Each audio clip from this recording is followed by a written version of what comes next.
अगर आज के वीडियो में बताए 5 बायो हैक्स आप अपने डेली रूटीन का हिस्सा बनाते हुए उन्हें फॉलो करना शुरू कर सकते हैं, तो आप इस डाइट या फिटनेस इंडस्ट्री के ट्रेंड्स एंड ट्रैप्स से हमेशा के लिए फ्रीडम पा सकते हैं। जी हाँ, इतना ही नहीं, आप अपनी हेल्थ जर्नी को किक स्टार्ट कर सकते हैं, साथ ही साथ खुद को प्रिवेंट कर सकते हैं from the onset of diseases.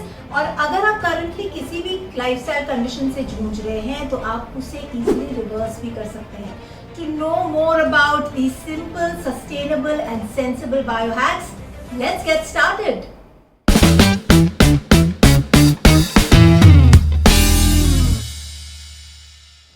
Biohack, yes, ये वर्ड मेरे दोनों ही वर्कशॉप है, चाहे वो गट रीसेट की वर्कशॉप हो जिसका नाम है बायोहैक योर गट, या डायबिटीज रिवर्सल की हमारी वर्कशॉप है जिसमें हम ग्लूकोज बायोहैकिंग के टेक्निक सिखाते हैं।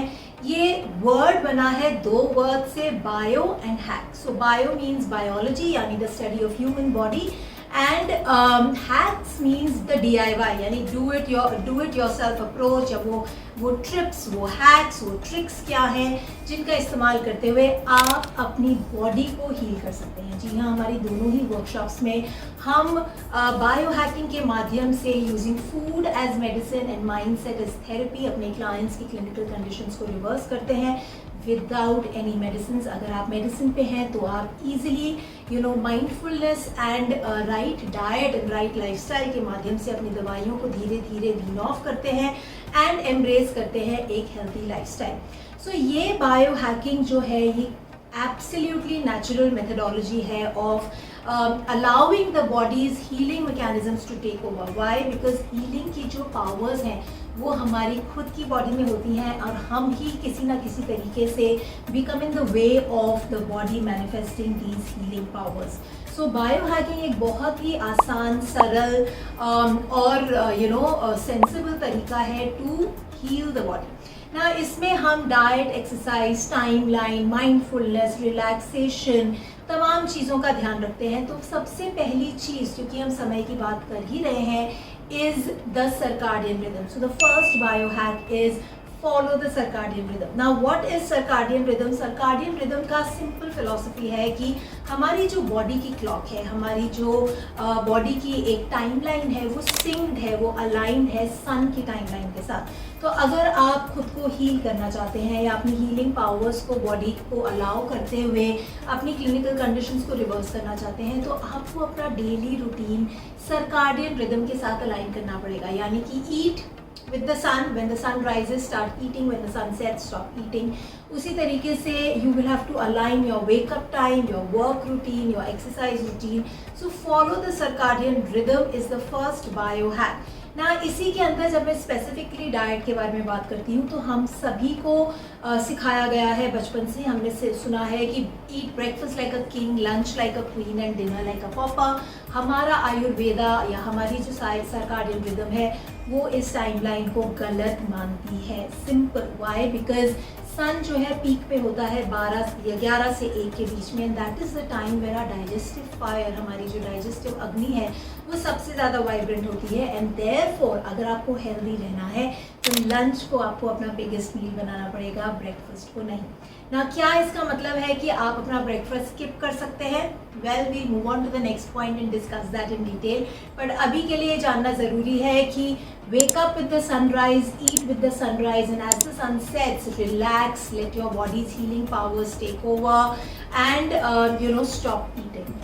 Biohack number 2, don't leave your house without a breakfast. जी हाँ, बहुत सी स्टडीज़ बता चुकी हैं, कंफर्म कर चुकी हैं कि जब बच्चे ब्रेकफास्ट किए बिना स्कूल जाते हैं तो वो फोकस नहीं कर पाते, क्लास में अटेंटिव नहीं होते। वहीं जब एडल्ट्स ब्रेकफास्ट किए बिना ऑफिस पहुंच जाते हैं तो वो हैंग्री होते हैं, इरिटेबल होते हैं, प्रोडक्टिविटी, एफिशिएंसी जो है वो लो होने लगती है। इसीलिए ब्रेकफास्ट एक इम्पॉर्टेंट मील है। बहुत से लोगों का कहना है कि if you don't want to eat a breakfast don't eat it. मैं ये बिल्कुल भी नहीं मानती। मैं मानती हूँ कि अगर आपको ज़्यादा भूख नहीं है तो भी आप घर से कुछ खा के निकलें, भले ही वो नट्स एंड ड्राई फ्रूट्स ही क्यों ना हो। So eating before you step out the house is very very important. Now उसमें क्या नहीं करना है? सो उसमें आपका जो मील है वो किसी पैकेज या प्रोसेस्ड यानी किसी डब्बे से नहीं निकलना चाहिए। आपके घर का बना हुआ कोई भी नाश्ता हो, गरम नाश्ता है या रात की रोटी के साथ एग्स हैं या रात की रोटी के साथ फ्रेश वेजिटेबल्स हैं, इस टाइप की चीज़ें आप अपने ब्रेकफास्ट ऑप्शन में इंक्लूड कर सकते हैं based on the portion that you require. So keep the portion low, keep it to a limit जहाँ वो आपको फटीग, टायर्ड, ड्राउजी ना करे। सो ओवर ईटिंग मत कीजिए, don't eat breakfast like a king, but घर से खाली पेट भी नहीं निकलना है। Bio hack number 3, move more. जी हाँ, एक्सरसाइज यानी एक टाइम 30-40 मिनट्स आपने वर्कआउट किया है, उसके बाद पूरा दिन अगर आप सीडेंट्री हैं या इनएक्टिव हैं, वो आपकी हेल्थ के खिलाफ जाने लगता है। सो इसीलिए बहुत ज़्यादा ज़रूरी है that you know adopt NEAT. NEAT stands for non exercise activity thermogenesis. ये वो स्मॉल एक्टिविटीज़ हैं जो आपकी बॉडी में कैलोरी बर्निंग करती हैं, जो आपकी बॉडी में इंसुलिन रेजिस्टेंस को प्रिवेंट करते हुए आपके बेली फैट को जमा नहीं होने देती, और उसी के साथ साथ पूरे दिन भर में आपके ब्लड शुगर लेवल्स को स्टेबलाइज करती हैं एंड ऑफ कोर्स आपके डाइजेस्टिव सिस्टम को स्ट्रॉन्ग बनाती हैं, आपको ब्लोटिंग, गैस, एसिडिटी, कॉन्स्टिपेशन जैसी समस्याओं से प्रिवेंट करने में मदद करती हैं। तो for every 30-40 minutes get up and walk around. अगर ये पॉसिबल नहीं है तो आप हर एक घंटे में 5 से 10 मिनट चल सकते हैं।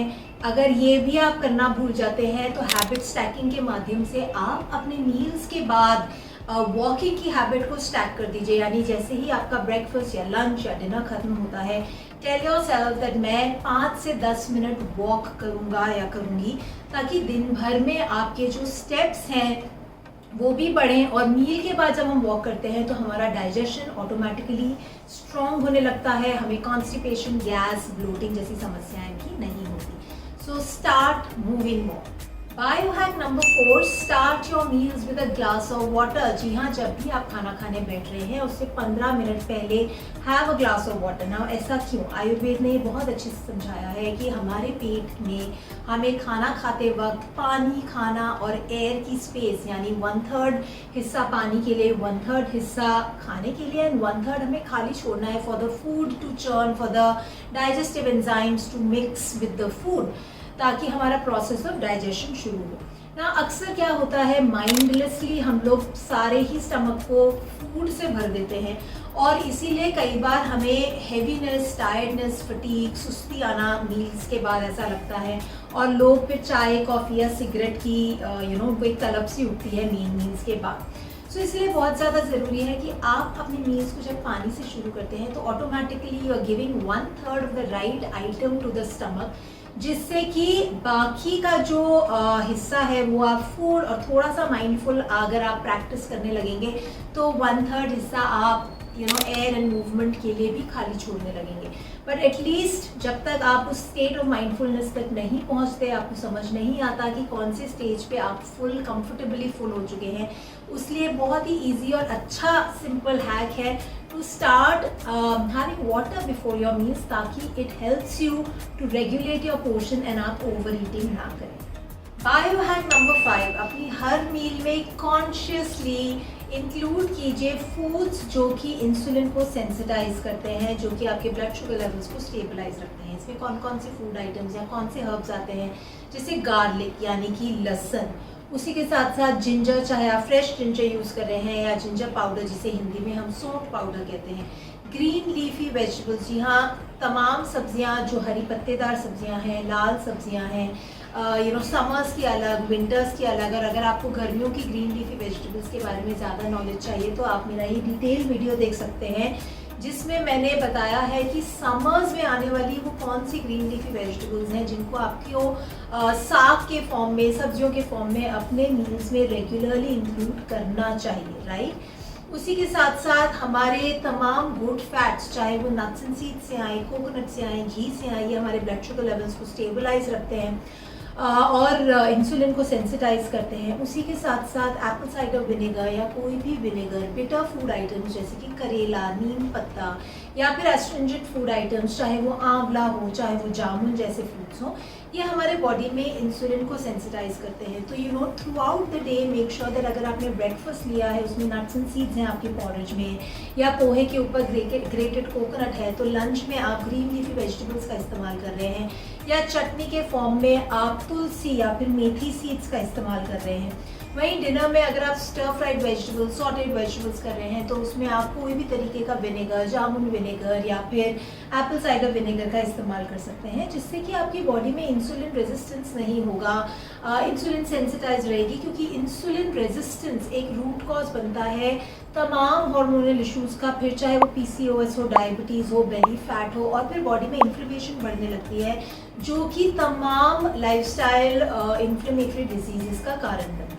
तो देखा आपने कितने ज़्यादा सिंपल हैं ये पांचों ही बायो हैक्स। यहाँ जब भी हम हेल्थ और हेल्दी लाइफस्टाइल के बारे में बात करते हैं तो अक्सर हमें बताया जाता है कि diet, exercise, activity, stress management, mindfulness, sleep पे हमें काम करना है। पर आखिर करना क्या है, मतलब हम वो क्या एक्शन लें, वो क्या टास्क करें जिससे हम अपने हेल्थ के प्रति अपने रूटीन को ज़्यादा अच्छे से अलाइन कर पाएंगे, ये हम समझ नहीं पाते, हमें कोई बताता नहीं है। तो अगर आप इन पांचों ही बायो हैक्स को अपने रूटीन में अपनाएंगे तो आप ऑटोमेटिकली हेल्दी लाइफस्टाइल के सभी पैरामीटर्स, सभी पिलर्स को कैलिब्रेट करेंगे और अपनी हेल्थ को 10x तक आप आसानी से ले जा सकते हैं। तो आपको इनमें से कौन सा बायो हैक सबसे ज़्यादा पसंद आया, नीचे कमेंट्स में लिखकर मुझे ज़रूर बताइए। अगर आपने अभी तक मेरे चैनल को सब्सक्राइब नहीं किया है तो अभी नीचे जाइए, मेरे चैनल को सब्सक्राइब कीजिए and don't forget to click on the bell icon, ताकि अगले फ्राइडे जब मेरा एक नया वीडियो रिलीज हो और अगले हफ्ते जब मैं एक और न्यू लाइव करूं तो आप तक उसके नोटिफिकेशन ज़रूर आए, ताकि हम 1-on-1 इंटरैक्ट कर पाएँ, right? So I will see you next week. Till then you take care, eat well, live well and be healthy.